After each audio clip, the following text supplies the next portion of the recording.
typos, all colour-coded boxes. The hut sections were going up. The hut was being built by a team of builders, and I was just filming. It was easy, wasn't it? Yeah. It was only -5, and Roger had assembled. Probably one of the first things he assembled this box tent, this brown box tent, and we'd all go in there for cups of tea and glasses of rum toddies and all the rest of it, and warm up, and it was great. But I did feel a bit guilty at times. But actually, it's bloody cold filming at -5, -10, and -15 and 25 knot wind. So that was it, and that was really my role for the time that the ship was unloading. Well, I suppose they'd been with us for a week or so, and we'd got the ship, or rather the base, established probably a lot quicker than we thought. And so it was only natural that they should push off, because there was always this concern that it could ice up, although there weren't immediate signs of it. But they wanted to get back to New Zealand, and really we wanted to get on and establish a routine of our own. So it was for me, it was a horrible moment, really, because I wasn't totally convinced about 12 months in the Antarctic. I was only being convinced in my own mind because I wanted to do the film, but certainly 12 months was, it was quite an unpleasant thought at this stage. So it was quite a fearful, not quite a tearful moment, but a fearful moment as they all disappeared, and we were left to our own devices. But we were so busy. I mean, the hut that they had left was totally intact, but there was nothing much in it. So we set about for the next week or 10 days, hanging doors on all the rooms, putting up shelves. Our first meal after the ship sailed was a steak and kidney pie made by the wonderful cook Bernie.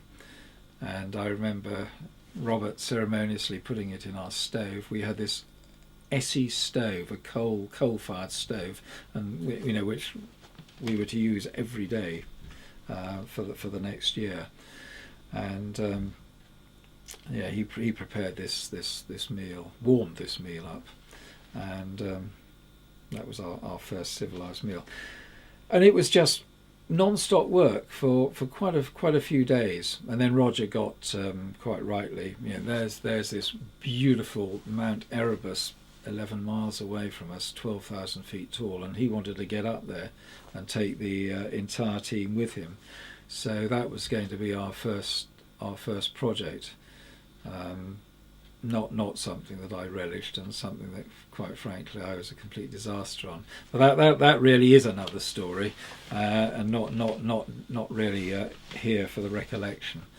But the year evolved. At the end of the year, there was going to be the walk, and we knew, or we thought we knew, who the 3 people were going to be on that walk. But during the period, there were going to be other expeditions, and various people would be on them or would not be on them for various reasons, and I had my filming to do, and we all had highs and low points for different reasons. It's no secret, it's well documented both verbally and in written form, that Robert and Roger clashed enormously, totally different personalities. Frankly, it's a great shame, but that's human nature, that's life, and there's nothing you could do about it. I think perhaps that Mike, the doctor, and I probably very consciously took sides. I mean, I tended to be with Robert, and Mike tended to be with Roger, in aptitude and attitude. I think Robert and I were, I will not say we were similar at all, but we worked together much more closely than I could have worked, say, with Roger, and I think exactly the same. So Mike worked much closer with Roger than he could have done with Robert. Gareth was the man in the middle. Gareth was completely straight. I mean, he didn't take issues, he didn't take sides. He had a very, very level personality, and perhaps that's what threw him a bit. That he was getting bounced by everybody on this long year of highs and lows. So we all had our reasons for having highs and lows, but mine, I mean, I suppose I was I was always concerned about film. I mean, never having done anything like this. I had four 16mm cameras. I had 12 hours of film. Now, when you think about it, 12 hours of film for a year. That's one hour a month. And you start breaking that down, and then you've got to start thinking about all the things that may happen on the expedition. How am I going to utilise this small amount of film? And it really played on me, that. The other thing that played on me was that every time I finished a roll of film, one big roll of film lasted 10 minutes, you put it outside in the cool room, -30, outside the porch, and you just hoped to God that it was going to be all right. I hadn't got a bloody clue if it was going to be all right in 3 months, 6 months, 9 months. At the end, I was just hoping. And the other thing, you've heard me talk about hairs in the gate. I was religiously wiping lenses and checking the gates for any minute particle of dust or debris that could just get in there and destroy a roll of film. And I was jolly lucky at the end of it, when all the rushes were viewed. I think there was about 2 or 3 minutes of film that was unusable because it had a scratch or a hair in the gate or something. So it did turn out all right, but I was paranoid all the time. I was sort of filming from one shoulder and reading a book on the other shoulder, how to make films, and I was one step ahead, if that. You mentioned you only had 12 hours of film for the 12 months. Were there any important events or significant situations that you felt that you missed because you were worried about how much film you had? Yeah, definitely. I mean, if I'd had more film, I could have gone into the personalities far more than I even attempted. Well, I barely did attempt to, because I just didn't have the film to do it. If you're going to start talking to people about issues, then you need a lot of film, and I didn't have it. So I really had to work on actions and let the voiceover ultimately carry the explanation. I don't think I missed out on anything significant that happened. I always got something that could have alluded to that particular story. I know there were bits I didn't go on. I didn't go on the polar walk itself for a start. That was filmed on small, very small cameras, lightweight, and it was an element of persuasion to get Roger to actually accept taking those, or one, because of the weight. I mean, 2 pounds in weight, but to him, or to them pulling all their own provisions, 2 pounds was a hell of an extra weight. If you had 2 pounds that you could eat, that was worth taking, but to take a bloody camera really did take some persuading. But he did, and he got some bloody good footage too. Really good footage that built up the story. But I knew it was always going to be a story about personalities and issues. I just knew also that I wasn't going to be able to film it in the detail it warranted. And we only got one section, or I only got one section of actual stuff in the hut where people were discussing, and it was all about the third member. Who was going to be the third person? Was it going to be Gareth, or was it going to be Mike? And I knew it wasn't going to be me because I didn't want to do it, which sounds a little bit ironic when you're making the film, but anyhow. So that was the one bit. There was another one, the midwinter journey, I didn't go on, and there was a very good reason for that, which I'm not going into now.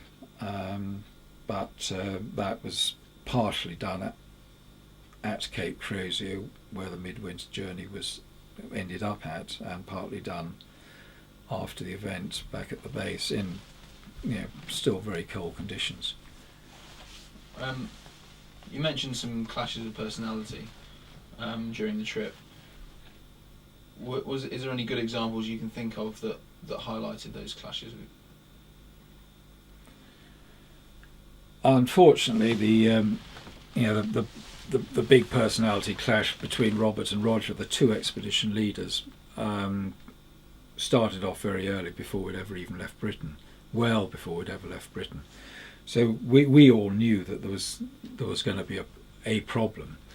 and we certainly didn't know how it might turn out. I mean, we all sort of had horrible thoughts what could happen, somebody throwing somebody down a crevasse. But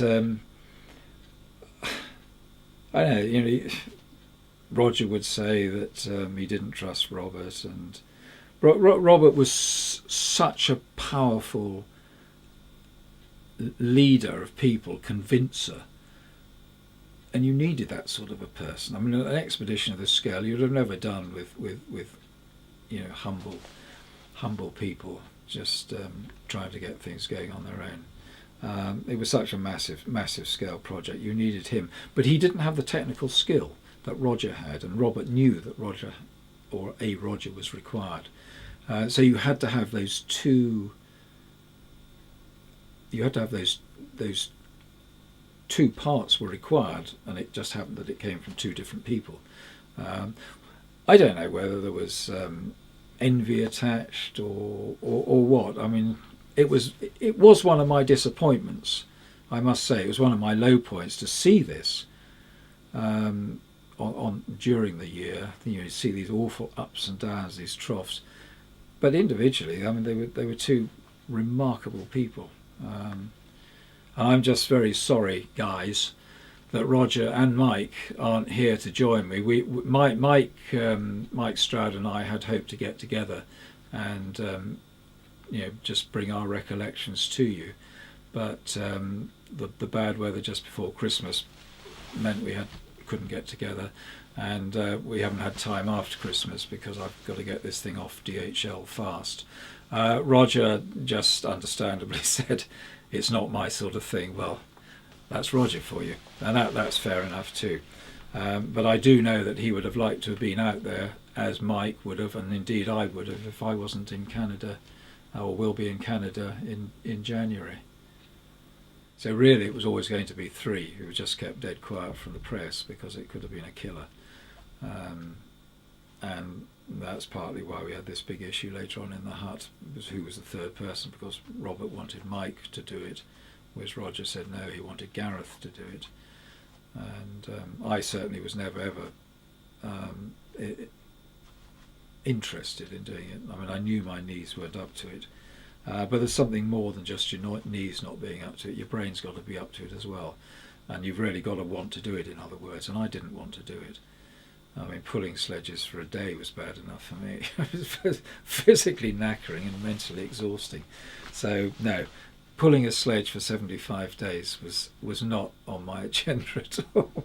The highest moment for me, I suppose you could say the whole year, because it certainly had the lows, but for me it was a realisation that I could actually cope with the darkness. That's what has scared me to an extent the most. How was I going to psychologically adjust to the 24 hours of darkness? And I seem to cope with that okay. I seem to accept the personality differences, and I suppose I was seeing them slightly through a lens. I mean, almost literally, but I was standing back a bit, and the culminating high for me was when Mike and I went off on our trip into the Dry Valleys.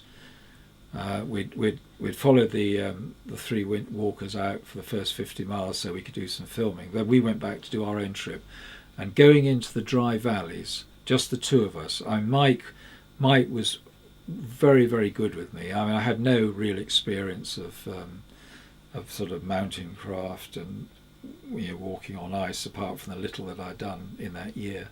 And we went into some pretty unpleasant areas, and it was a real pleasure. It was a real pleasure to be doing it with him. It was a real pleasure to be somewhere where there was just nobody else. And you really did feel, and it was beautiful, absolutely beautiful, magnificent landscape, and terrifying at times, or terrifying for me. But being with somebody who I had enormous faith in really made it all feel very, very worthwhile. That, in a funny way, was a high for me.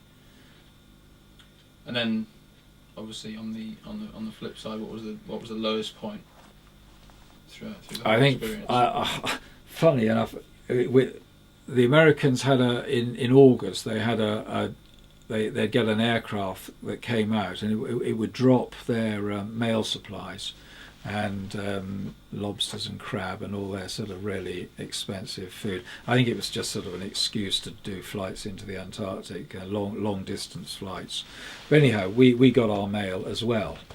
And I received a letter from my father, and it was probably about the fifth letter my father had ever written me in his life. And in it he said he wasn't well, and he didn't think he'd be around when I got back. That was pretty bloody low.